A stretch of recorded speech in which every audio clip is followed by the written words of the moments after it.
Hello and welcome to the Creative Jungle podcast. I'm your host Sam. And I'm Diana. And we are all about bringing creativity to life and business. With each episode, we'll be speaking to artists, entrepreneurs, innovators, creatives on how they live creative lives and bring creativity to their business.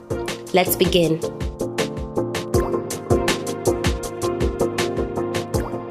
Today on the podcast, we have a very special guest, as always, Daniel Heath. He's a British award-winning independent creative wallpaper, textile, surface designer, renowned for his illustrative and engaging designs. Dan has been running his own studio for over 13 years in East London, and we're very excited to chat about how he got started, his creative process, his passion for sustainability, screen printing, wallpaper making, along with what it was like being on the BBC, part of ad campaigns, and tons more. We're very excited. So thanks so much for being on the show, Dan. Well, thank you very much for inviting me along. And I'm sorry that the things that I do are such a mouthful of various bits and bobs. There's so many things you do, that's why. It's like a massive creative list, which is awesome. And we should say as well, Dan is in his studio at the moment in East London, surrounded by screens, it looks like, for screen printing. Yeah. Very nice and colourful. Yeah, I've managed to carve out a little nook to sit in. Everyone is listening. Do you want to tell us a little bit about what you currently do, being a full-time creative, and then what initial steps you took to make the leap into doing this full-time? Sure, yeah. Well, at the moment I do lots of different things. Pattern mostly, and illustration and drawing is underpins it all really. And then usually the context, the application is for interiors. So pattern for wallpaper, pattern for surfaces. I've made some pieces of furniture, upcycling, recycling, putting materials into places. And just recently, it's been obviously an unusual time for everybody, but a lot of people are at home. So a lot of kind of small homeware products as well that I make, but I make it also because I'm a designer maker. I kind of figure out how I can construct those things here in the studio. Nice. So interiors of homes, you have it covered. You can kind of do all sorts, wallpaper, furniture. Sounds great. Yeah, I think I just like the process of making, and that has always. That's always been an interest to me since I studied textiles, and when I graduated from my undergraduate degree, I got a place on an MA at the Royal College. But at that point, I'd already bought some equipment from. Sorry, that's really loud, isn't it? Don't worry. We live beside a main road, so I'm sure there'll be a police siren shortly. Just a giant truck driving past the window. So I bought some equipment when I graduated from my undergraduate degree, and it was my course leader at the time said there was some equipment available. He'd noticed that I was interested in process and he knew that I instinctively wanted to come out of my training and start my own thing. Mm-hmm. And so I managed to get this equipment like super cheap. I think I paid 500 quid for a print table that I still use, some screens, exposure unit. Oh, wow. Yeah, so I had like a starter kit, and we rented a van and drove it down to my mum and dad's house, and it sat there until I finished at the RCA, and then I was sort of, I don't know, for many years really kind of, I had to do it. I had to do the studio thing because I had this equipment. So I started off in a live work unit, and it was like, okay, I've got to make this work somehow. But yeah, it just meant that I was straight into it, and I had to, and it kind of built up organically from there, really. Nice. It's almost like the just some pearl out of the sky with the equipment, first of all, and then it's lingering, and you're kind of, I have to get back to that. It's a constant reminder for you to refocus on it. And that's really cool. And you never at any point thought, oh no, I need to change course, because you've been doing this for 13 years, which is incredible, Yeah. Most people give up after a year or 2 years. So how was... I think there's a great deal of perseverance. Yeah. But at the same time, I kind of got myself into a position where I couldn't do anything else, or felt like I couldn't do anything else. So I'd kind of got myself over a barrel, really, with it. And at points when, it's been a struggle over the years, that has been, it has been a bit of a bind, but I've managed to stick at it. And probably the half of that time would have been quite difficult. And the latter half to now, it's been really exciting, and I just feel extremely grateful to have weathered that bit and got to this point where I've got that variety of things that I can do, and I've got a healthy amount of projects and things coming in.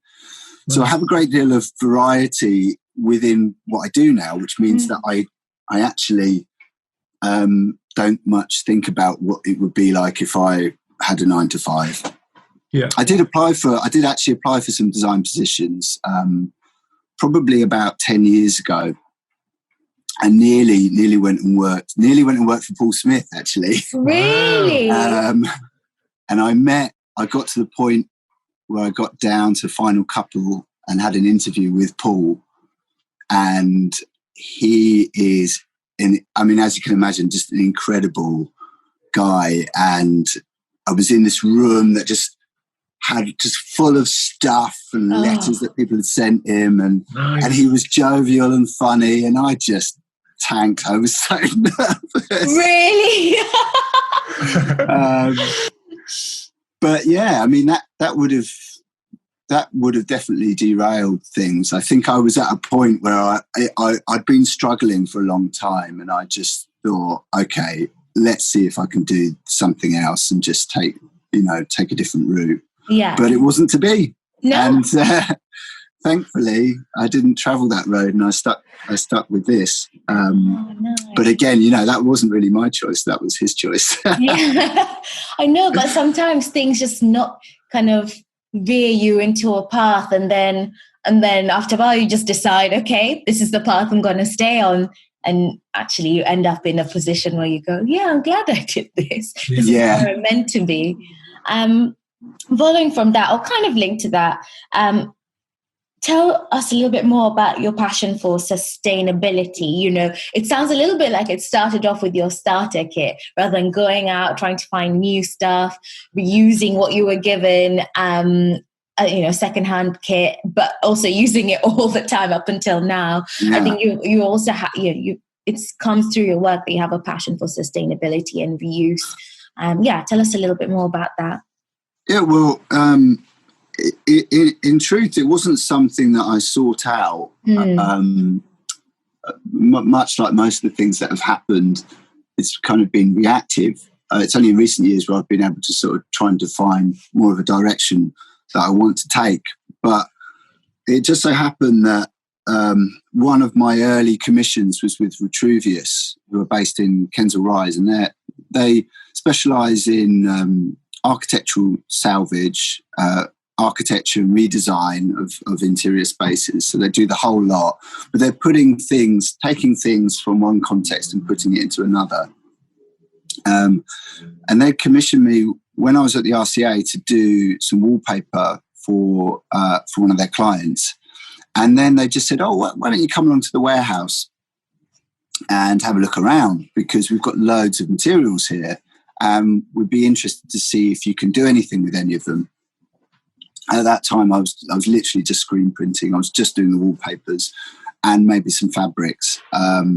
So the idea of working on salvaged materials and hard surfaces I hadn't travelled that road.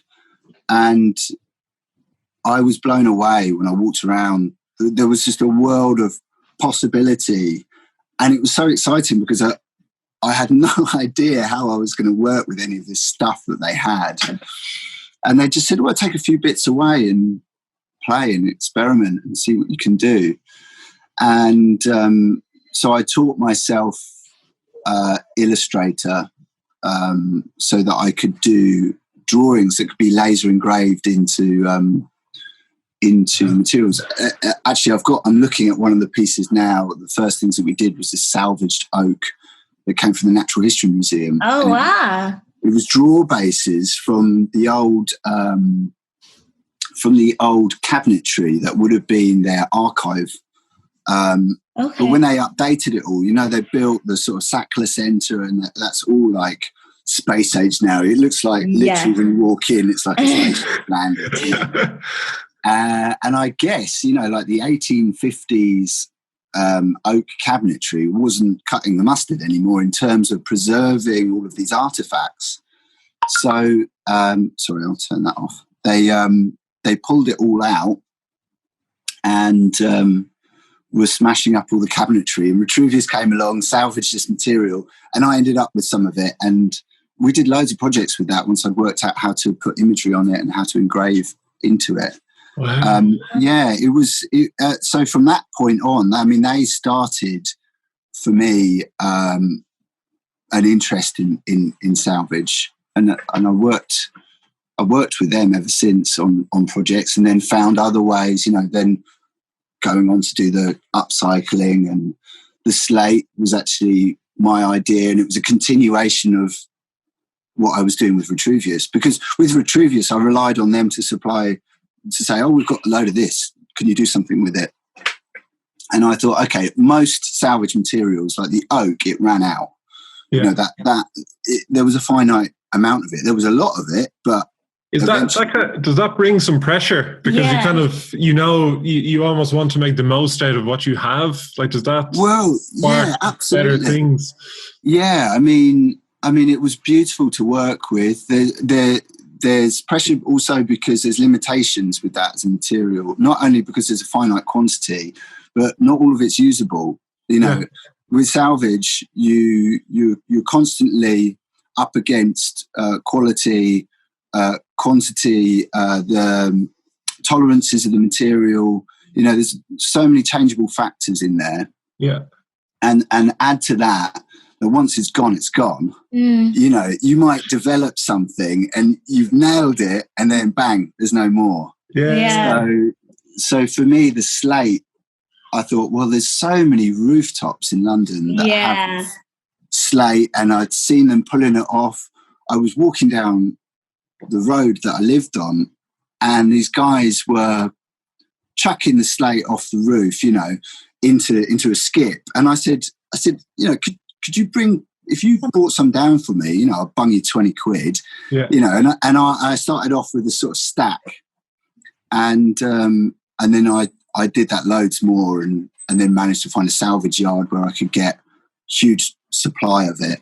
But I just thought it was great material because I knew that I wasn't in any danger of running out anytime soon. Yes. Especially for the sort of size of projects that I'm doing, and I could really develop something, and it was sustainable, and had that salvage element to it. Mm-hmm. Plus the material, once it's been up there on the roof for so long, it gets a patina and a character to it that you don't get with new material.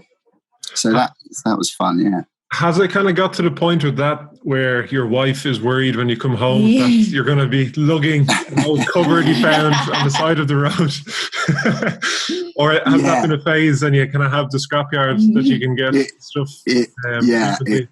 Absolutely. I love chairs, and I have way too many chairs. Some that have been found, some that I pick up.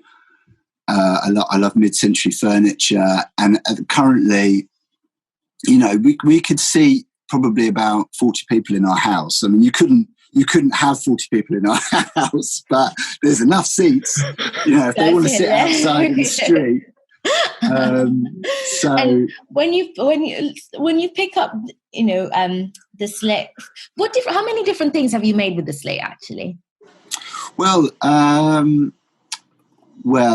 I've done a few different kind of designs, aesthetics really. What's most popular is the kind of more kind of natural stuff. When I started with the slate, I actually did a geometric Art Deco sort of collection. Nice. And we've done a few commissions with that, but I think because the slate is so natural, it lends itself to kind of natural patterning. But it's always been as a surface. It's always been as a wall treatment. As a wall treatment. Okay. Yeah. Yeah. So because I build up the surface piece by piece like a giant puzzle, and a lot of the commissions with Vitruvius with their surfaces as well have been like this. So you're working from an elevation, so a front view of the wall with the furniture in it. So if it's a bathroom, you know where the taps are going to be, you know the sink height. If it's a wardrobe that you're putting the material on, you know where the handles are, you know what the tolerances are for how things line up. And then I design around that. Yeah. And then it's constructed like a giant puzzle, really. Cool. Cool. That sounds fun. Yeah. It's fun to work it out. It can be a bit of a headache. But it's a nice challenge. It's a great challenge. I'm always very impressed with tilers and how they cut the tiles and bricklayers to kind of make sure it fits into the space that's there. You kind of touched on screen printing a little bit already. From what I've seen, and you did do a class with us. I can't remember, was it earlier this year or last year? But it's an amazing process. I always find it so magical to kind of come up with the design, and the reveal moment is, as crafts go, it's probably one of the best ones, I think. That was really surprising. It's fun. You know, there is that instantaneous kind of, oh, well, and with colour, you know. That's and I can do this again and again and again. If you wouldn't mind, if you could explain a little bit for people that aren't too familiar with screen printing, just how that process works. Why do you enjoy working with it so much, being surrounded by screens behind you as we mentioned? Well, I mean, it is exactly that, as you say. You know, it's there is this kind of reveal moment that, for me, I've not really got tired. I've never got tired of that. You know, it's very. You can change a design and an image so much by the color balance that you use if you're using like a 3-color design. But the process is that I'll create a design. I'll work out how many colors are needed in it. So each color would have a different layer and a different screen. Sorry, I'm a bit croaky today. No, don't worry. And those screens register on top of each other to create the full image. So you can have as many colors as you like, but you have to be aware that, you know, if I make a wallpaper and it's 2 colors, it takes twice as long to print that as a 1-color wallpaper. Yeah. But if you have more than 1 color, you also have the factor of the 2 layers and the 2 colors playing off of each other. And when you screen print, each of those layers of the image is like a stencil on the screen. And the screen is a mesh that is stretched over a frame. And you push ink through the stenciled image on your screen with a squeegee, which is like a rubber, like a windscreen wiper. Yes. And it evenly distributes the ink through the screen onto whatever's underneath. And in, you know, there's so much prep that goes into the sort of screen printing that I do in terms of repeat and registration, making sure all the layers line up, making sure your repeat lines up. You know, it can be a long road to get to that point where you're putting the color down, and so that can be a relief, or it can be a realization that it's not quite right. And sometimes at that point, I can go back to the drawing board again. But yeah, it's it out of the processes that I use. it is probably the most engaging to watch, the most fun to do. You can be very playful with it. You can do quick things like stencil, like hand cut stencils as well. Yeah. You can quickly, if you've got your screens and everything set up. For me, when I have my wallpaper screen set up, I might do some strike-offs to test colour. And I might have in my mind, okay, it's going to be this colour and this colour. When you print it in the design, only then can you decide whether the colour works. I mean, you might think in your head, yeah, that's going to be great, and actually it doesn't work. Or you might think, oh, I don't know about these colours, print it. Oh, right, okay, that really works. And that's the thing that's still so exciting for me. And you don't get it, and as much as you try and prepare by mocking it up on the computer and thinking, oh, that's what it would look like, there's nothing compares to going through the actual process. Yeah. And screening it. Do you tend to sketch everything first before loading it into software, or do you? Yeah, I do. Yeah, I do a lot of drawing. I do sometimes draw directly into the computer for the engraved surfaces when I laser things, because they will end up being a particular type of file that a laser cutter can read. So in recent years, there's been a real mix. But when I draw directly into the computer, I'm still using I'm using a tablet and a drawing implement. Yeah, but not a mouse. The media is different, so there's still drawing that underpins it all. Without drawing, I wouldn't be able to do any of the things that I do, really. Do you take time specifically during a week to just sit and draw? Or is it, I know you're quite busy and there's lots of collaborations. Are you, okay, Friday, I'm just going to sit in my garden and draw, or I'm going to go to the park or a museum? Do you do that a lot? I wish. That actually, I did a huge drawing project during lockdown, because I'd built the studio and I wanted to draw from things in the garden, the planting that we put in, that my wife Laura had kind of painstakingly put together with some friends of hers that were garden designers, this planting scheme, and tended to this beautiful garden. Yeah. And I wanted the studio to sit within that, quite, to kind of blend in.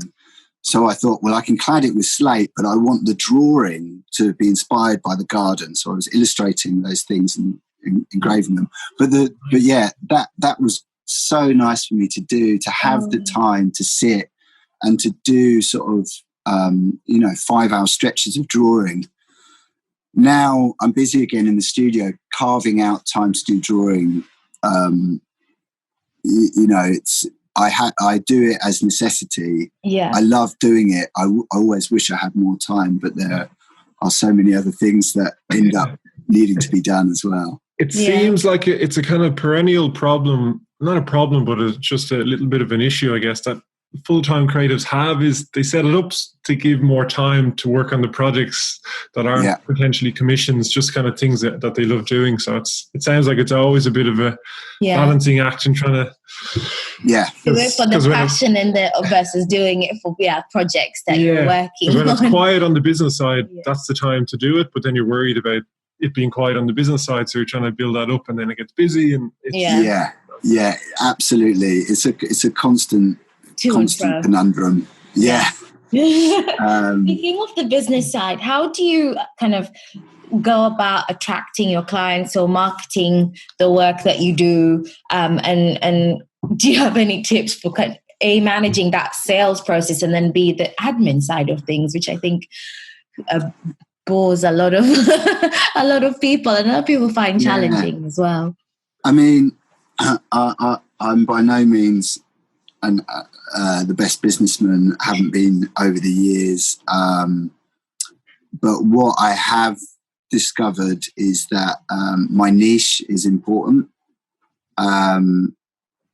Working out, defining the identity of the things that I do. Although I do a lot of things, I have a handwriting and I have a style, and it's very image-based and it's underpinned by craftsmanship and process. Yeah. And that, defining that has been a great thing to do, because I have an anchor, in what people can expect from me, or I might do something new that people are interested in, but that it's not outside of the realm of what they might expect from me. So finding a niche has been great, has been excellent. Social media has been absolutely fantastic for me. When I started, I don't know, I think maybe Facebook had just started or something. Oh, wow. There was MySpace, Oh, yeah, that old nugget. Yeah.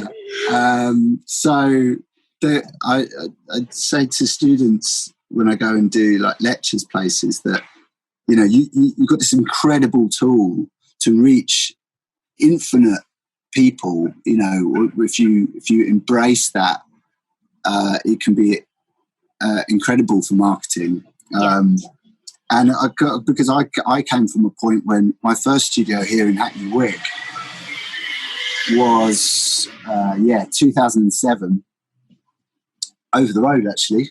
Oddly enough, same postcode as I've got now. Yeah. But I remember getting loads of CD. I had no money. I remember thinking, I don't know how I'm going to post all these out. I had to post CDs out with one of my designs printed on it, images on it, physical sending stuff. And actually getting to know all your press contacts and stuff, which is still really useful for me now. Yeah. But at the time, it was the only avenue that you had. Yeah. You couldn't just put out an image and it go viral. Yeah. Which is the fantastic thing that people can do now. And still we're learning. Laura and I, my wife helps me with a lot of that side of the business. And just recently we've been having some help, a bit of coaching as well. Yeah. Starting to think about how I can use it a bit better. You can always improve, and the platforms are changing. Instagram's changing. How it becomes shoppable and all of that sort of thing. And how we can use it and it be a really effective tool rather than it be like, currently I'm doing lots of things. I take a picture, or we get someone to take a picture and then I put it out there. But actually, you can be so strategic about it. You can really make the most of these opportunities. And that's what's so exciting about the people that are coming through. There's so much more onto that and savvy and engaged with it. And that, I think, is really exciting when people market craftsmanship in a really contemporary way, but hold on to the kind of tradition of the process and the making, and with integrity, which is a hard thing, it has to be so considered. And I think when social media started, everybody's not really thinking about it. Those things are going to be out there forever. Exactly. I really like that, what you've just said about holding on to the integrity, the art, but also being savvy and modern with how you market it and share it with millions of people, as many millions as you want to reach. I think the tip you said there that's really useful is, is some things still work in the old way and are still working, like using your press contacts and just physical connections or sending them samples. But then also what you're saying about being strategic, you're not just taking a picture and just putting it out there. If you plan it a little bit more, and even, as you said, getting coaching or getting help on how to use the assets you're creating, the pictures you're taking in a much more impactful way, that's going to set you up. Yeah. I mean, it took until, I think thinking about the first time I got somebody else to do something in the business and how beneficial that was. And it was to do a photo shoot, and I got a photographer, Tom Fallon, who was working with Vitruvius a lot at the time. And I basically got in contact with Vitruvius. I'd had a couple of commissions with them, and I said to Maria, who's just incredible. She was basically my mentor, really, when I was starting out, and still is always able to offer kind of sage advice. But I got in contact and I said, look, I think I need to do a photo shoot. I didn't have a website. I didn't have any images. Like, nobody could see my work. Nobody could see what I was doing. And she said, come to the warehouse and come and do a photo shoot. Use Tom, pay Tom. I saved up, did loads of boards with wallpaper on them, slotted them in around the warehouse. And it was the best money I could have spent. And that same thing now, I feel like, okay, well, yeah, people are looking at my stuff on social media, but I'm not a social media expert. I'm not, and asking for help in those areas is just something that I'm learning now that I need to do more of. And I think if people can do that, you can't be everything if you're creative. No, you have to do enough. Yeah, but if you can get the help in the areas that you need it, you can excel much further. Just a note on our sponsors who brought you this podcast. MYO Make Your Own runs over 14 different arts and crafts workshops, both online and offline. We also make creative how-to content for brands. Check out @MYO London for more details. Creative Jungle Company produces lots of creative kits for friends, families, companies and events. This podcast and also shares lots of learnings on creativity and creative thinking and how they could be helpful for you. Check out creativejunglecompany.com for more details on that. Back to the podcast. I think on that point, it's kind of, once you're doing good stuff and it's good quality, the payback will come. It's almost like the universe. We mentioned this a lot on the podcast. Like, the universe rewards you for just doing good stuff. So, like, if you take a punt and go, okay, I need help on social media for a while, I'm going to outsource a little bit of that, or help somebody just do whatever. It will tend to come back once what's done is good, which is kind of really reassuring. And it's not saying spend thousands of pounds on stuff, but kind of just getting a bit of help really can just help take you to the next level. Yeah, absolutely. And it's I think it's hard sometimes for people to let go. Yeah. Because you have to be able to resign some control, and allow people to take creative direction with the thing. Because for me, I'm always like, I think I know what I'm about and what I represent, but that doesn't mean to say that everybody else views it in the same way. So it's so nice to get somebody else involved and be like, well, this is what I see when I see your stuff, or why aren't you doing this, or and they're able to be objective, about the whole thing. Yeah, absolutely. Well, I just had one question, just going back to the niche that you mentioned and kind of finding your niche, and there's a certain comfort in that knowing that you have a certain style and that's what resonates with people. Was that a kind of a very specific process that you went through, either when you were studying or when you left and set up the studio, to kind of go, I need to find my thing, if that makes sense? Or did it just happen naturally? Or what was that like? It happened naturally, actually, over a long time. And it was something that I recognized by going through a lot of painful processes, really, of going, no, I don't, this is not what I do, or I can't do that anymore. I don't want to be doing that. And, you know, process of elimination. And then I guess over a long period of time, creating just a pattern emerging, essentially, of, you know, there's a kind of, there's a link between this project and that project, and what is it, you know, and the overarching narratives of making and things like that just emerged, really. Yeah. And, you know, I was quite happy also to not that early on, but probably about 6 or 7 years into it. I was always getting good press coverage because of process, because of making and the interest in making and handcraft. And I got featured in Makers of East London book, and they basically painted this narrative really clearly. You know, it was like, he's a maker in East London, he wears an apron and he gets his hands dirty with screens, you know, and it was like, yes, that's me. Okay, I'm running with this, you know. Yeah. So as in them identifying you in this way actually helped you see yourself and go, yeah.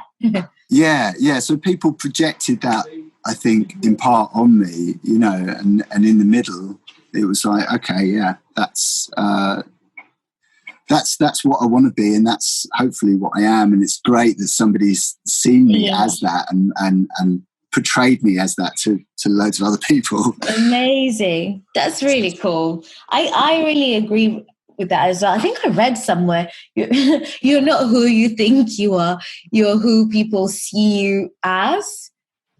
Which I don't know, some people might disagree, but I definitely think, especially when you're like, yeah, that is exactly what I want to be. And, you know, as you said, and somebody else is seeing me as what I want to be, then that's an amazing thing. It certainly makes it easier to run with it. Yeah, and definitely. to be confident and pursue it, and you know, use those labels if somebody else has given them to you, you know, as well. Use them to your advantage, for sure. Yeah. Going back to the business side, you know, and we're just talking about getting help. You work with your wife, Laura, and you mentioned that, you know, she helps with some of the marketing side. How has that been, and what is the split like, and what is it working together? Thankfully, it's been fantastic. Oh, good. I mean, as you guys know, in working together, it's you know, you have to have your roles within that. Laura doesn't do any of the design work on the products that I make, but she knows what looks good and what's working.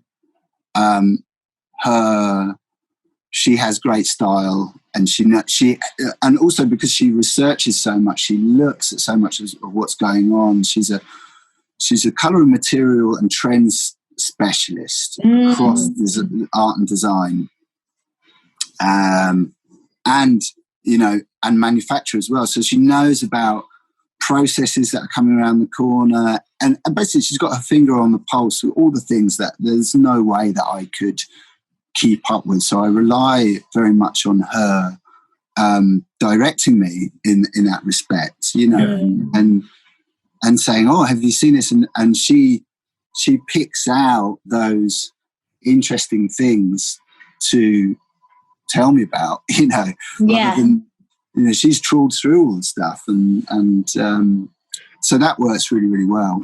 Is that, and the reason I asked this question is because Dana and I constantly talk about the business. My parents worked together for 15 years and they never talked about the business when they were at home. Do you have a dedicated time in the week when you're, okay, Laura, let's sit down and have a chat? Or is it just 11 o'clock at night, I have this idea about this. Yeah. Or, like, is it a little bit structured or just very free flowing and you give each other hints and tips? I know it's impossible when you run your own business to not talk about it. Yeah. Yeah. How do you have boundaries? Normally,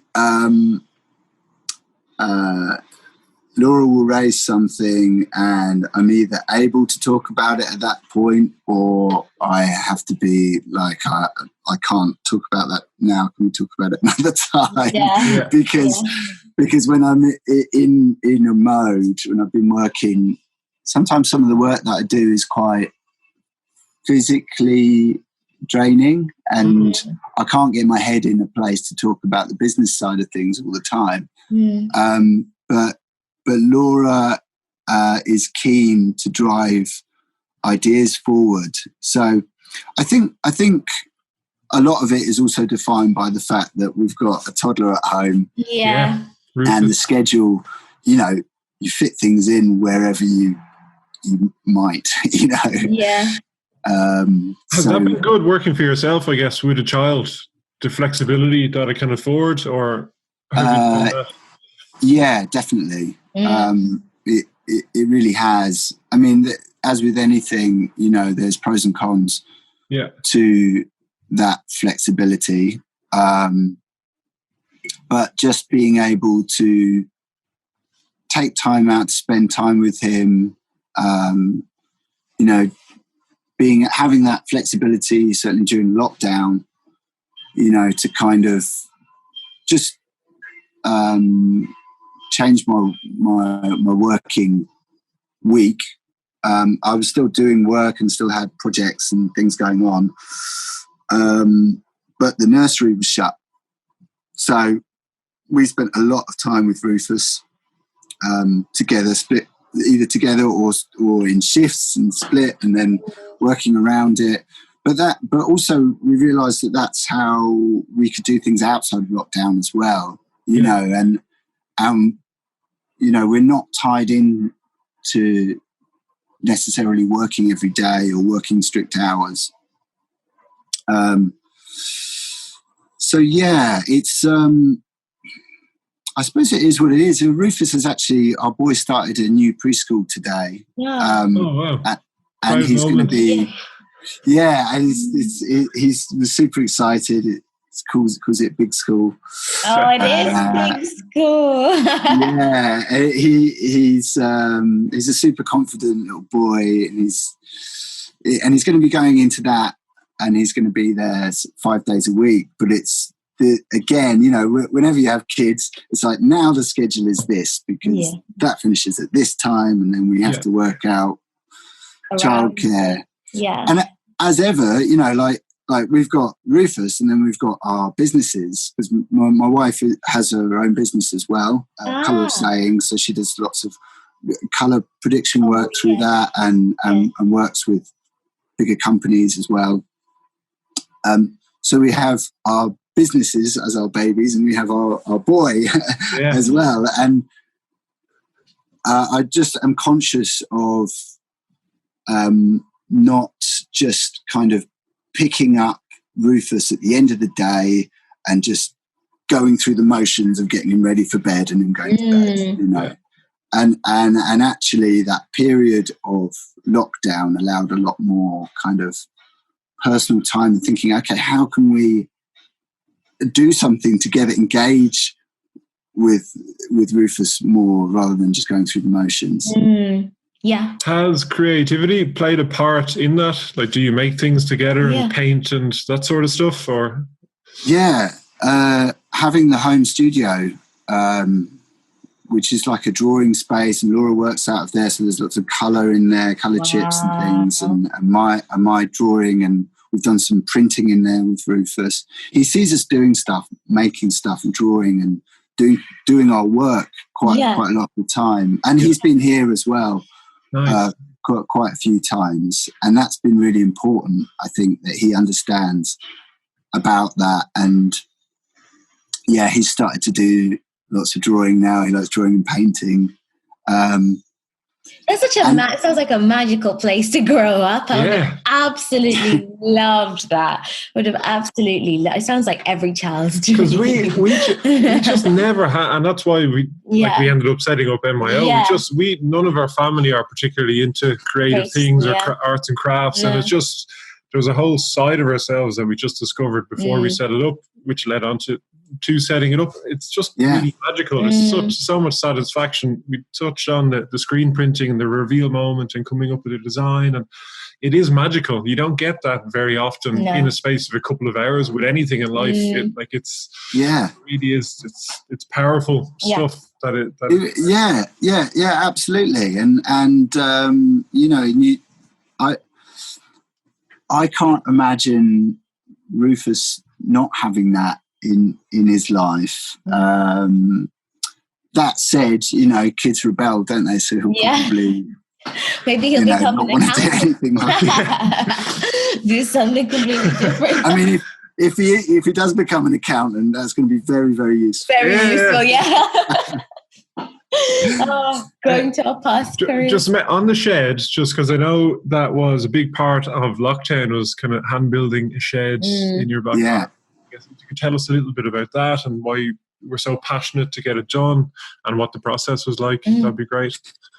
Yeah. I had done one before. We had a flat with a garden, and we moved from there a few years ago, and it was so great to have that extra space, especially when we had the flat. We had another room, and we'd moved into to our house, and the end of the garden was it had a shed there that was just, we were using it basically as a dumping ground, piling up to the ceiling, not really using pots you're never going to use. You can't find boxes that you can't find the time to go through, that sort of stuff. And so we thought, okay, well, why don't we build another one of these mega sheds and have it as a home studio? Like we don't need it as space for anything else, but it would be great to have a creative space at home that isn't us sitting on the kitchen table with a laptop. What about having an area that's dedicated that you don't have to tidy the whole thing away when you have dinner, so and also my studio had got to capacity constantly, where there wasn't room enough. How I've carved out a little nook here to talk to you. I'd been perching on the edges of things, drawing, and when drawing and illustration underpins all of the work that you do, it's not really good enough to be doing it kind of in a little bit, so it became a necessity. And we ordered it from a website that has all of these a company that makes all these sorts of sheds and garden rooms and blah blah blah, and it was in a sale, and it came in a kit. I knew the deal. It was going to come on some pallets, and it was going to be an absolute nightmare to get through the house and put together a giant Meccano or Lego kit. Oh wow! Yeah. So we got the garden ready. We dug it all out. We haven't got any rear access to the property, so everything had to come through the house. Windows. Oh wow! Yeah, we posted the long beams had to come through Rufus's bedroom window. Oh my goodness! Into the corridor upstairs and out through the bathroom window. Oh my goodness! There were about sort of 100 bits that had to do that. Oh my god! But we got there, and it was a good project. Had a couple of times people come and help, just help lift things that I couldn't do on my own. Amazing. And then actually lockdown hit. I'd already built it, and then lockdown hit, but there was still so much to do. There was digging the garden, building the deck. I built a brick patio area, and we basically ended up making this very, very serene space enjoy the garden from, and to go and to work from. That sounds so nice. It's come into its own, really. Yeah. Oh, that's lovely. I want a garden to do that now. Multiple studio locations. Yeah. Good sign. It's a great sign.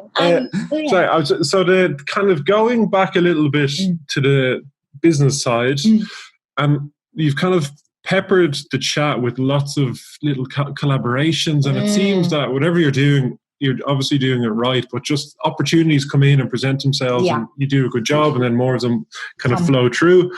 Quite recently, you've been on BBC's Money for Nothing show, and you worked with DSF for the Living Room Goals campaign as part of the 50th anniversary for being around. How did they come about, and what was the experience like? Because there's definitely a running theme of you get good opportunities, and I'm sure you're going out and generating them also. But how was that happening, and what were they like? Well, I think it's again to do with the niche, and to have that identity that I've kind of run with. That in itself becomes almost like a commodity to these. Oops, sorry. Thank you. It's good. It gives me an opportunity to think what I'm actually saying. I'm sorry. I was about to go off on a right old ramble anyway.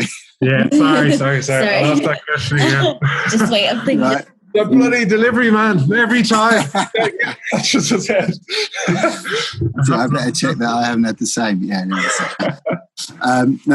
that's good, because I think I was about to disappear off down a rabbit hole of rambling. Sorry, it was a long-winded questions. I'll ask it a bit more concisely. We're kind of coming up to pretty much the second last question. After this, we're going to ask about contact details and anything listeners should check out that's coming up or whatever. Is there any other little questions or that you'd like us to ask, or things that might be helpful to people listening that we should try and touch on?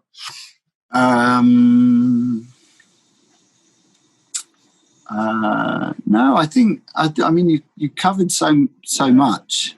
You've thanks for researching. No worries. No problem. That's all good. Cool. We're ready. Right. Sorry. So kind of touching on collaboration, we've talked about a few collaborations you've worked on. It seems like you're really good at getting them and things pop into you. Quite recently, you've been on BBC's Money for Nothing show and worked with DFS to design to help design the living room goals, basically a living room as part of their 50th anniversary campaign. And apologies for rambling on this question. How did those opportunities come about, and what was the experience like? I constantly feel lucky that great opportunities come along, and that people are able to find me, among so many great creative people doing things out there. And I suppose they come along because I've sort of established an identity and a niche in what I do. And as a craftsperson and someone who talks about craft and making in everything that I do, that's something for people to latch onto. So for big companies to get involved with a craftsperson, it helps them to kind of drive a narrative within the things that they do as well. So, people are interested in craft and making and the integrity of making and things like that. And so that's appealing to companies. And then I suppose the Money for Nothing thing, I think that probably came about because of the Makers of East London book. I think I could probably ask them if that's how it happened, actually. But it was kind of at the same time, and they had researchers looking for makers in East London that could do things. And at the time I was at Black Horse Workshop as well, which is in Walthamstow, where there were table saws, and I learned to weld there, and there was a lot of things that I could do. And so I think that was appealing to them. But also, it's just, I think things come along if you're making the right noises, if you're kind of consistent in the things that you pursue and that you talk about, then hopefully, I mean, what I found is that things come along that marry into that ideology. Yeah, no, I agree. And I think from looking through your website and researching for this, it is really clear what you do. It's kind of, it looks very professional. It's all very consistent, which is really good. So that, when people are looking for collaborations, they know what they're going to get, as you kind of said, and it's photos, and that provides a lot of comfort. And I guess it gives assurance to people who are looking for the collaboration that this person knows what they're doing. They're going to follow through. They're kind of consistent on social media. The website looks slick.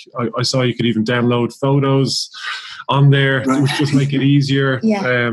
For, say, journalists wanted to feature you, it just cuts out lots of time, and it's really, really good that kind of that you've taken the time to present it that way. And then sparked. The credit there is to Laura. And the work that she does on that it's constant. She's constantly, as I say, looking at ways of presenting that narrative, and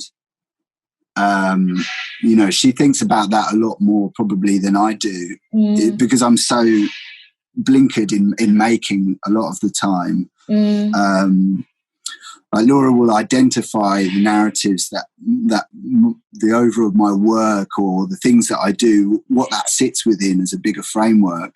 Whereas I'm kind of like, okay, head down. I've got these things to make, and I want to make this. And So Laura's, I was just going to say, Laura's kind of presentation, the work that she puts in behind the website is so like ongoing. And she's working on some things now, to move the website forward as well. Nice. Amazing. Does she, just because again it might be useful for listeners, does she do that for other creatives? As in, does she do what she does for you, or can you recommend somewhere that people check out for that? Because I think I agree, lots of makers, they focus on the making, and what they produce is magical, but then just a little bit extra to make it clear what they do, and the consistency and different channels they work on, and generating opportunities they can struggle with, so need some help. Yeah, I mean, absolutely. Laura does that. She at least can be a great force in directing creatives to telling their stories in effective ways. She's done a lot of editorial work, and she's writing a book at the moment about colour. So she's got a great deal of expertise and a great deal of contacts.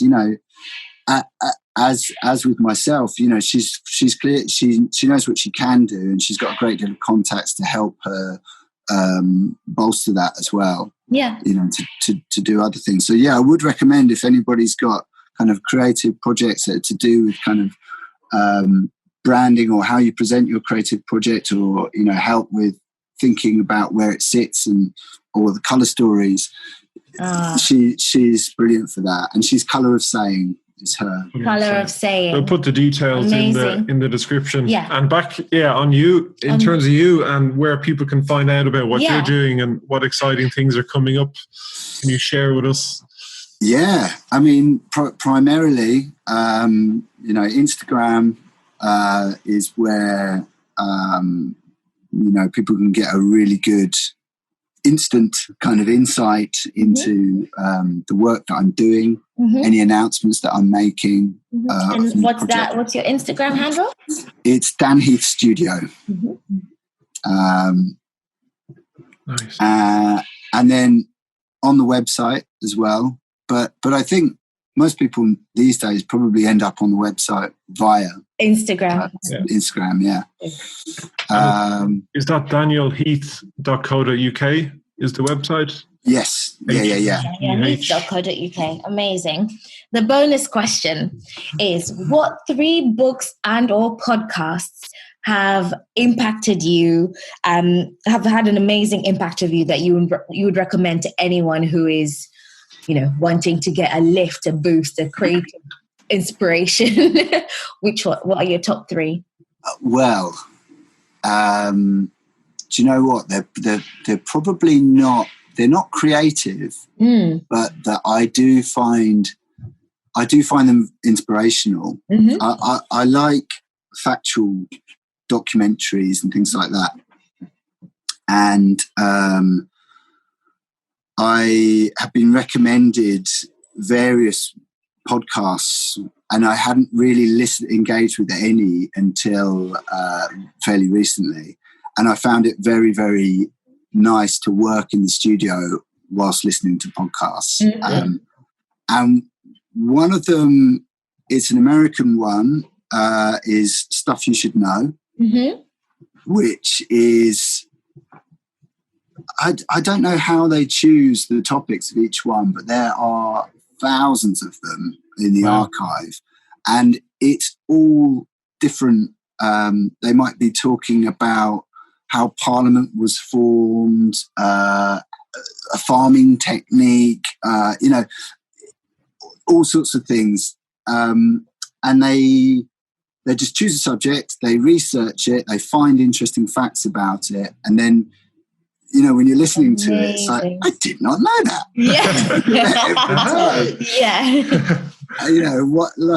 Yeah. It's mind-blowing. Some of it is just fun trivia, and some of it is like, okay, that makes sense, and it kind of helps with a broader understanding of the world. Mm-hmm. And I think, especially, when I'm trying to choose like themes to go down with my work, I never start by looking at design. It's always something else, and that piques my interest, and then I can run with that. So factual stuff is great. Mm-hmm. I love the Adam Buxton podcast as well. I think I'm probably just going to go for I won't go for 3 podcasts. Adam Buxton's podcast has been great, and I've always listened to that, and I like it because he's such a good. He's just really good at conversation, and whenever I listen to it, I think how great to be able to navigate, to talk to such a broad range of people, and for it to be fun. But also, there's been somber moments in that he lost his father, and then he lost his mother recently as well. Over the duration, I think, as far as I recall, and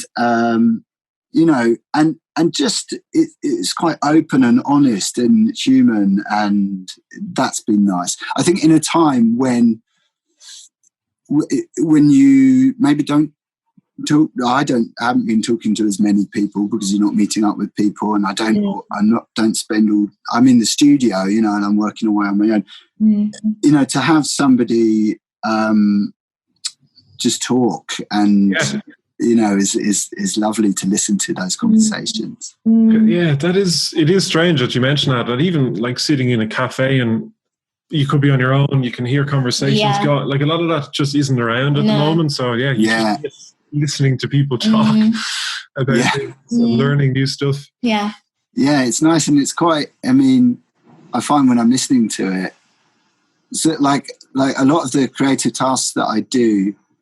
I can't really listen to something when I'm doing design work because it takes too much concentration. But when I'm carrying out the task of printing a wallpaper or painting a piece of furniture I can listen to something, you know, and I can engage with that. And then the third thing is also not non-creative. Good. I could have, I guess in another time when because we've got tape membership and we go to galleries. We're going to galleries quite a bit. We haven't been to a gallery in a long time. Yeah. But at the moment, it's all like podcasts and shows and stuff. Yeah.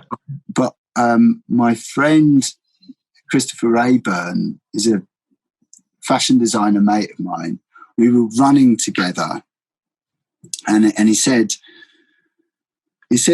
during lockdown he'd got a basketball, and he hadn't played basketball for like 25 years or something, you know, and same here. I used to play basketball in school, and then somebody bought it for him as a present, and there's a basketball court near where he lives, and he just went and shot some hoops, and he was like, it's unbelievably hard. I don't remember it being this hard.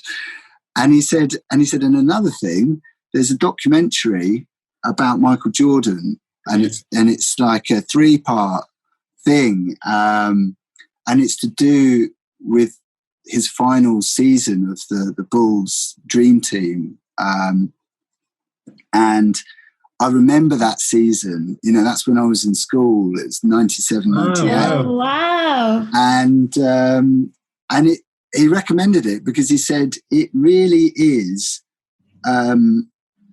inspirational, aspirational. You know, the drive that Jordan had to be the greatest basketball player of all time. Yeah. You know, and it kind of gets into that, and it's been great, you know, and I've got to watch the last one yet. But you watched it recently, and he was just Sam loved it. Yeah, it gives you so much, like the power one person can have on the whole world. Like shows he's obviously very talented, but he worked so hard, and he kind of fought his way up. And everybody in the world knows who Michael Jordan is. It's really inspirational to see what anyone can achieve if they find what they're passionate about and put lots of effort into it. Yeah, and also, you know, because it's fly on the wall kind of documentary style, I don't know if you like this as well, Sam, but it gets into some of the gritty stuff, some of the stuff where he doesn't come across so well, and you know, and it's like he's also just a guy, you know, and stuff happens, you know, and relationships aren't always easy, and things are difficult, and that's okay, you know. And I thought that was really interesting, and it reminded me very much of. I remember I actually wrote a few years ago. I wrote an intro to a section in a book. Mid-century modern complete. I wrote the intro to the textile section. I had to do lots of research about mid-century textile designers, and one of the resources that I went to was the Heels archive, and which is also a great place, and you know, it's probably quite dry if you're not really into design, but I remember looking at these letters, and it was letters to, who was it now? It was letters to a designer that I very much respected from that period, from the people that commissioned him to produce these furniture pieces for Heels. And the letter was saying, these are rubbish, these things that you've made, you know. And it amazed me, because I was like, you only ever hear about the good stuff. Yeah. You know, when you think of your design heroes, rarely do you hear about their failures and the things that they made that were just mediocre or not very good. And for me, that was just like, oh, thank God for that. have a you know, kind of totally clear record. You're allowed to kind of go through things a bit, you know, and that's expected. That makes a lot of sense. Definitely. But yeah, it's been Really lovely chatting to you. Thank you so much. Thank you so much for taking the time and for sharing. You've been so open and honest, and I think people will learn a lot about what it's like to be a full-time creative, the ups and downs and all that sort of stuff. So thank you. Thank you so much. Well, and even just on your last point about, you're allowed to make mistakes, like feel free to experiment and make those mistakes, and you're not expected to be perfect. And, even you running for 13 years, even still having that realization, how empowering it is. Well, you have to get back on the horse. You're not going to stay on it the whole ride. Yeah, exactly. No, thank you so much for everything and your time for today. Cheers for wanting to talk to me, and enjoy the rest of your day as well. So, how did the podcast go? What did you learn? If you'd like to find out more, check out creativejunglecompany.com or @creativejungleco on Instagram. You'll see our creative kits, previous podcast episodes, and all our blogs on creativity and creative thinking. If you'd like to leave a review, we'd very much appreciate it, but we really hope you have a colourful and creative week.